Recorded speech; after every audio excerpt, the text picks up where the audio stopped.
Assalamualaikum warahmatullahi wabarakatuh. Hai, apa kabar anak-anak madrasah hebat dimanapun kalian berada? Mudah-mudahan kalian masih dalam keadaan sehat. Di tengah pandemi COVID-19 ini, mari kita tetap semangat belajar.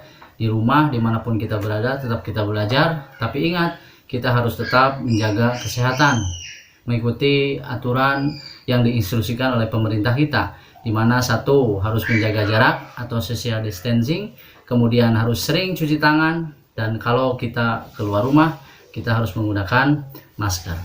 Anak-anakku madrasah hebat dimanapun kalian berada, perkenalkan, nama saya Doni Permana. Kalian panggil saja biar akrab, nama saya dengan inisialnya DP. Anak-anakku yang Bapak cintai, hari ini saya ingin berbagi informasi pembelajaran sejarah Indonesia mengenai judulnya adalah latar belakang kedatangan bangsa Eropa ke Nusantara. Di dalam video ini ada satu tema yang menarik, sebuah tanda tanya besar. Apakah orang-orang Eropa atau bangsa Eropa itu datang ke Nusantara hanya karena bumbu dapur? Mereka datang ke sini gitu ya, ke Nusantara, ke negara yang kita cintai ini. Tentu saja banyak hal.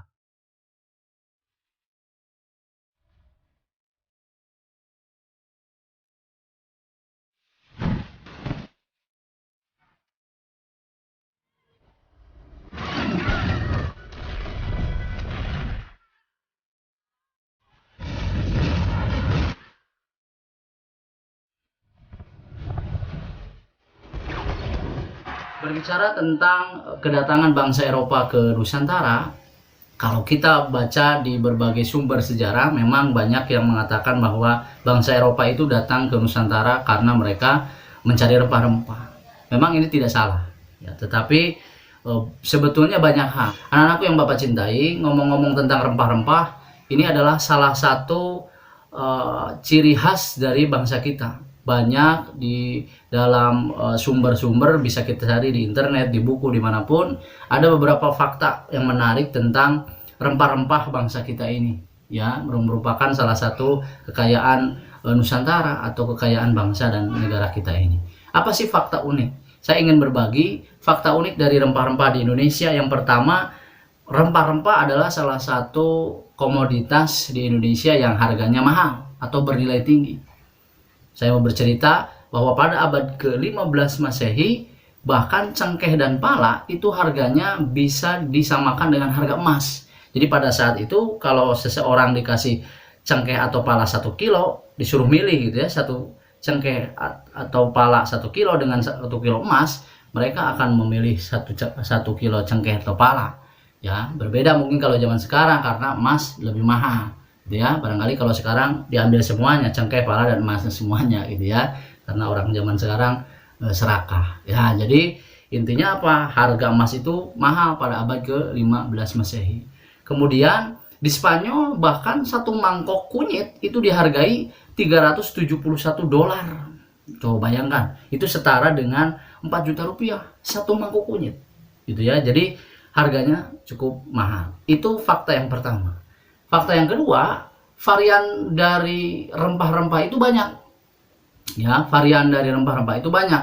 Dan beda daerah, beda lagi rempah-rempahnya. Itu kekayaan yang luar biasa. Dari Sabang sampai Merauke, bangsa kita punya rempah-rempah yang berbeda-beda dan variannya banyak sekali. Contoh, cengkeh dan pala itu hanya tumbuh di Pulau Banda dan sekitaran wilayah barat Halmahera. Ya, sekitaran Maluku lah, gitu ya. Jadi kalau ditanam di tempat lain ya tidak bisa. Itu keunikannya rempah-rempah.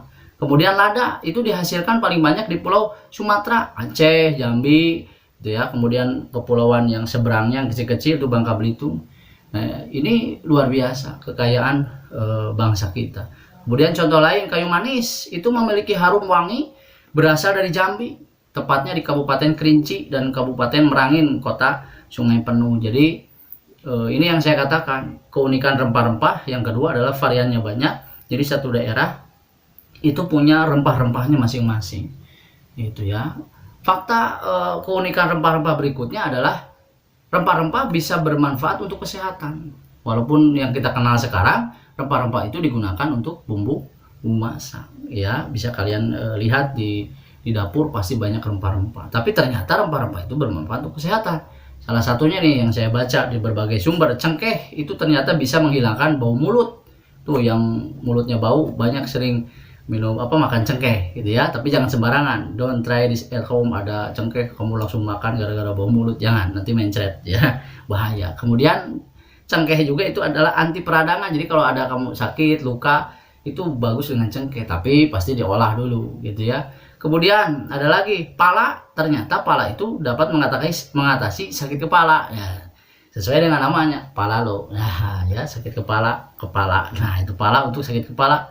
Dan sakit mah tuh, yang mah ya, yang sakit perut gitu ya, itu bisa makan pala. Kemudian ada lagi satu lagi, lada hitam ya, itu juga bisa menyehatkan jantung dan pencernaan, luar biasa ya. Jadi kalian sebetulnya di sekitar lingkungan kita itu sudah ada berbagai tumbuhan yang bisa dijadikan obat. Nah ini fakta yang ketiga. Yang terakhir faktanya ada 4 ya, fakta unik rempah-rempah dari Indonesia adalah kebutuhan rempah-rempah di Eropa itu luar biasa. Bahkan per tahun sampai sekarang itu, hingga sekarang itu ekspor rempah-rempah luar biasa. Itu bisa berjuta-juta kilo gitu ya. Nah ini sampai tahun 1390, itu akhir abad ke-14, setiap tahunnya cengkeh itu diekspor ke Eropa mencapai 9 metrik ton atau sekitar 9.000 kilogram. Kenapa ada metrik ton? Ini satuan khusus di Eropa. Metrik ton itu sama dengan 1 ton, samalah, tapi beda 16 kilo. Jadi 1 metrik ton tuh 1016 kilogram ya, nggak beda jauh dengan 1 ton lah gitu ya. Tapi ya lebih banyak 16 kilogram. Jadi kurang lebih 9.000 kilogram itu tahun 1390 cengkeh. Kemudian pala 1,5 metrik ton, artinya 1.500 kilogram, luar biasa. Ekspor ke Eropa itu tahun 1390. Bayangkan tahun atau abad sekarang, abad 21, pasti lebih banyak lagi. Anak-anakku yang Bapak cintai, dan terakhir, apa yang membuat yang membuat rempah-rempah itu unik di Indonesia? Itu ada sebuah kisah bahwa Belanda itu menganggap rempah-rempah itu sangat penting karena penghasilan Belanda banyaknya dari rempah-rempah gitu ya. Nah, apa sih kisahnya itu? Belanda itu pada perjanjian Westminster pada tahun 1654, itu perjanjian antara Belanda dengan Inggris. Belanda itu lebih rela menukar Pulau Manhattan. Pulau Manhattan kalian tahu ya, sekarang ada di Amerika Serikat. Itu ditukar oleh Belanda dengan Pulau Ran. Pulau Ran itu adalah salah satu pulau di Kepulauan Banda. Itu ditukar dengan Pulau Manhattan yang sampai sekarang kan terkenal di dunia. Itu ditukar oleh Belanda dengan Pulau Ran yang ada oleh Belanda itu dengan Pulau Ran yang ada di Banda. Kepada siapa? Pada Inggris. Jadi dia lebih rela menukar Pulau Manhattan ya, jadi untuk mendapatkan rempah-rempah. Inilah yang dapat kita simpulkan bahwa rempah-rempah di Indonesia itu luar biasa, sangat berharga.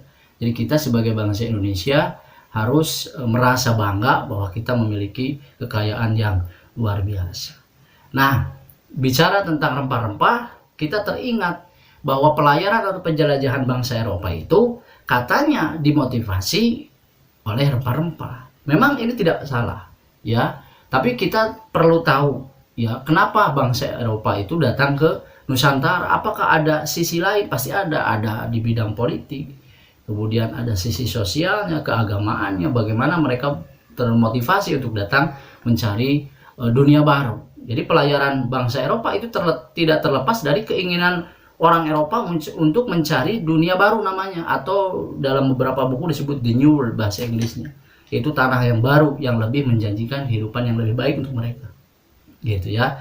Nah, apa sih the new world itu? The new world itu merupakan atau yang dikatakan oleh orang Eropa adalah daerah yang terletak sebelah timur benua Eropa gitu ya. Jadi the new world itu daerah yang terletak sebelah timur dari benua Eropa, atau disebutnya penghasil rempah-rempah gitu ya. Ya termasuk daerah kita Nusantara adalah disebut the new world. Lalu apa sih manfaat rempah-rempah untuk orang Eropa? Kok mereka itu betul-betul ingin mencari rempah-rempah sampai jauh-jauh datang ke Nusantara? Yang pertama, bumbu masak, pasti mereka membutuhkan rempah-rempah. Yang kedua adalah bahan dasar obat-obatan, dan yang ketiga adalah bahan minuman untuk penghangat tubuh, karena kita tahu di Eropa itu udaranya dingin ya. Saya pernah kebetulan ke Eropa dalam mimpi ya, tapi kita sudah tahu ya, tidak perlu ke sana, sudah tahu dalam bacaan bahwa Eropa itu dingin. Jadi mereka membutuhkan rempah-rempah untuk penghangat tubuh. Anak-anakku yang Bapak cintai, ada pertanyaan mungkin dalam hati kita bahwa kapan sih orang Eropa itu sudah mengenal rempah-rempah, atau rempah-rempah itu dijual ke Eropa itu sejak kapan? Konon katanya pala itu usianya udah 600 tahun. Itu ditanam di Indonesia. Nah, dari manakah orang Eropa itu kenal rempah-rempah? Mereka itu kenal rempah-rempah karena pernah mendapatkan di pusat perdagangan rempah-rempah Eropa, di mana? Konstantinopel. Sebelum datang ke Nusantara, orang Eropa itu mengenal rempah-rempah di Konstantinopel. Di mana Konstantinopel? Pasti dekat-dekat Eropa. Kalau sekarang Istanbul, daerah Turki. Ya, nah, Konstantinopel itu kota apa? Kota perdagangan, pusat perdagangan dunia zaman dulu di Laut Tengah. Ya, nanti muncul petanya, kalian bisa lihat di manakah Laut Tengah, di manakah Istanbul, Turki, atau Konstantinopel dulu. Itu di sekitaran Laut Tengah. Nah, para pedagang dari timur termasuk India, Cina, orang Arab semua, mungkin orang Indonesia juga ada, itu menjual rempah-rempah di situ, di kota Konstantinopel. Melalui jalur apa? Waktu itu jalur laut belum begitu dibuka ramai. Ya, disebutlah jalur sutra, atau lebih banyak jalur darat, gitu, jalur sutra sebutannya. Nah, ini jalur rempah-rempah. Ya, dan biasanya rempah-rempah di Konstantinopel itu lebih murah harganya, gitu. Tetapi kenapa sih jalur sutra ini atau kemudian Konstantinopel berakhir, gitu ya? Orang Eropa tidak lagi membeli rempah-rempah ke sana. Jadi ada beberapa hal, banyak hal yang menyebabkan orang Eropa kemudian tidak jadi untuk tidak membeli rempah-rempah di kota Konstantinopel, ya. Nah, salah satunya adalah terjadinya perang salib, ya. Dalam rangkaian perang salib itu pada tanggal 29 Mei 1453 kota Konstantinopel jatuh ke tangan Turki Ottoman, atau ya dinasti Turki, ya, di bawah komando Al-Fatih setelah dikepung selama 8 pekan dalam rangkaian perang salib. Ya, akhirnya jatuh ke tangan Turki Utsmani atau dinasti Islam.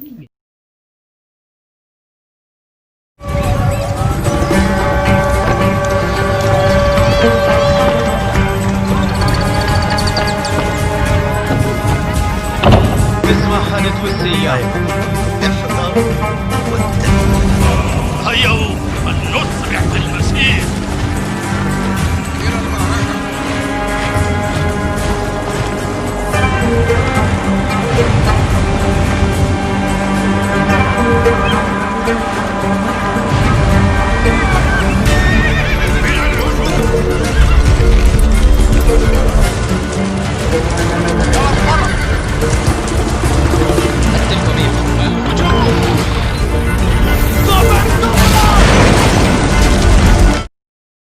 Gitu ya, sehingga Konstantinopel kemudian ditutup ya oleh orang-orang atau dinasti Islam, itu tertutup untuk orang Eropa, sehingga semenjak itu orang Eropa mencari daerah baru tempat dijualnya rempah-rempah, gitu. Akhirnya mereka mencari rempah-rempah itu ke Nusantara, yang kemudian dia bilang sebagai India, karena orang yang menjual rempah-rempah waktu di Konstantinopel itu adalah orang India salah satunya. Akhirnya mencari jalan, kemudian dia menjelajah samudra, gitu ya, dan terjadilah istilahnya perjalanan yang luar biasa, penjelajahan mereka sampailah ke Nusantara. Nah, sebetulnya motivasinya sudah kita tahu ya, ada motivasi politik, gitu ya. Maka dalam buku-buku sering dijelaskan bahwa motivasi bangsa Eropa datang ke Indonesia itu ada dirangkum menjadi 3 hal. Yang pertama gold, ya, kekayaan, emas, rempah-rempah, gitu ya. Kemudian glory, kejayaan, kekuasaan, gitu ya, hegemoni, gitu ya. Kemudian gospel, tugas suci, menyebarkan agama, ya, menyebarkan agama, tugas suci, itu agama Kristen yang mereka anut, gitu. Jadi ada 3 hal, gold, glory, gospel. Nah, demikianlah ya, dapat terjawab pertanyaan tadi bahwa bangsa Eropa datang ke Nusantara bukan hanya karena bumbu dapur atau rempah-rempah saja, tapi banyak hal yang menyebabkan mereka datang ke Nusantara. Demikian video pembelajaran yang pertama dari saya tentang latar belakang penjelajahan bangsa Eropa ke Nusantara. Selanjutnya tetap semangat belajar, dan kita akan bikin video-video berikutnya yang lebih menarik lagi. Terima kasih, jaga kesehatan. Assalamualaikum warahmatullahi wabarakatuh.